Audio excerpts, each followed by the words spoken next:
Bonjour, bonjour et bienvenue sur cette vidéo avec Claire, votre conseillère en allaitement et en parentalité. Je voudrais aborder avec vous un sujet qui me tient un petit peu à cœur, qui est la relation entre votre bébé, votre enfant et vos animaux domestiques. Alors, on est bien d'accord que avoir un animal domestique à la maison, c'est à la fois beaucoup d'avantages pour le bébé, mais aussi un certain nombre de risques. Et c'est ça que je voudrais balayer avec vous, à la fois en fonction de l'âge de votre enfant et en fonction peut-être aussi du type d'animal. Alors, bien sûr, il est tout à fait possible que vous ayez eu à la maison un animal domestique bien avant l'arrivée de votre bébé. Votre animal fait partie de votre famille, vous l'aimez bien entendu, mais il va falloir qu'il trouve sa place et une juste place. Il avait peut-être, ça arrive parfois, pas toujours, pris un petit peu trop de place au sein de votre foyer pour que votre bébé prenne cette place qui est la sienne, qui est celle d'un enfant et d'un bébé. Quand un bébé est tout petit, après la naissance et pendant les au moins 6 premiers mois, 6 à 8 premiers mois, les bénéfices apportés par l'animal sont très minimes. Bien sûr, le bébé va pouvoir toucher cet animal, sentir la douceur ou la façon dont les poils sont rêches, sentir cette odeur qui est différente. L'animal fait partie de l'environnement du bébé et il va pouvoir le découvrir. Quels sont les risques? Alors si c'est un poisson rouge ou un oiseau en cage, eh bien effectivement les risques sont vraiment très minimes. Avec les chats et les chiens, attention, soyez vigilants. Les chats peuvent être très maternants avec le bébé, à un tel point qu'ils vont pouvoir aller se coucher sur lui. Et là, on se rend rapidement compte du danger. Si j'ai un conseil à vous donner, alors le conseil habituel, celui que vous m'entendez toujours répéter, finalement, c'est votre tout petit, votre bébé tout petit, quand il dort, plus il va être proche de vous, plus vous allez pouvoir le regarder, mieux c'est. Eh bien là encore, c'est vrai.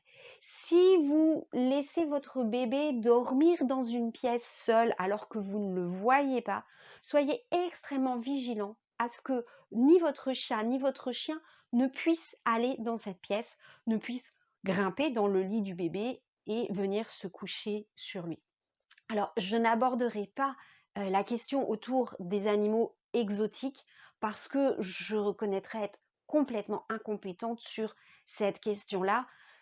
Connaissez bien votre animal, sachez comment il réagit, essayez de visualiser quel danger il peut ou pas ne faire courir à votre bébé. Il y a un dernier point qu'on peut évoquer avec les tout petits, c'est les risques d'allergie. Alors, on a longtemps dit qu'il fallait écarter tous les allergènes pour que les enfants n'y aient pas contact afin qu'ils ne développent pas les allergies. Aujourd'hui, on revient un petit peu sur cette question et on se rend compte que les enfants qui ont dans leur environnement des animaux, et ceux qui sont le mieux protégés, c'est ceux qui vivent à la campagne avec du foin, de la paille, de nombreux animaux. Eh bien, ces enfants-là développent moins d'allergies que les autres. Après, ces enfants-là sont aussi moins exposés à la pollution. Alors, est-ce que c'est le contact avec les animaux ou est-ce que c'est l'absence, la moindre pollution qui fait qu'ils développent moins d'allergies? Je ne sais pas. La question est à se poser. Donc voilà pour le tout petit. Des bénéfices qui sont relativement réduits, un certain nombre de risques et vous avez une vraie action à faire dans l'éducation et la surveillance de votre animal. Plus votre bébé va grandir et plus il va pouvoir s'intéresser à votre animal. Et là, très rapidement, cela va être très riche pour lui. Cela va lui permettre de développer ses sens, de développer son observation, de développer sa communication, de voir qu'il y a des limites à certaines choses. Quand le chat en aura marre qu'il lui tire la queue, eh bien le chat ira voir ce qui se passe ailleurs. Maintenant, attention, à vous d'être vigilant. Certains chats s'éloignent, d'autres peuvent donner un petit coup de griffe. C'est pas méchant, mais c'est quand même pas très drôle. Voilà ce que je voulais vous dire pour les enfants et les animaux. Vous avez un animal domestique à la maison, il fait partie de votre famille évaluer à quel point il peut être dangereux ou pas pour votre bébé.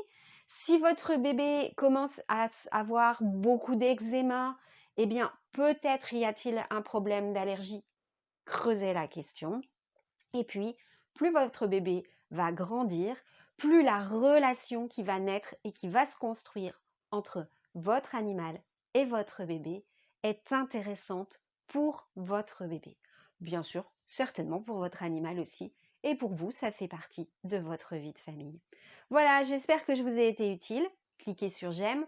Vous avez un commentaire, une petite anecdote à nous raconter. Il y en existe énormément sur des animaux qui ont sauvé et protégé les bébés de la famille.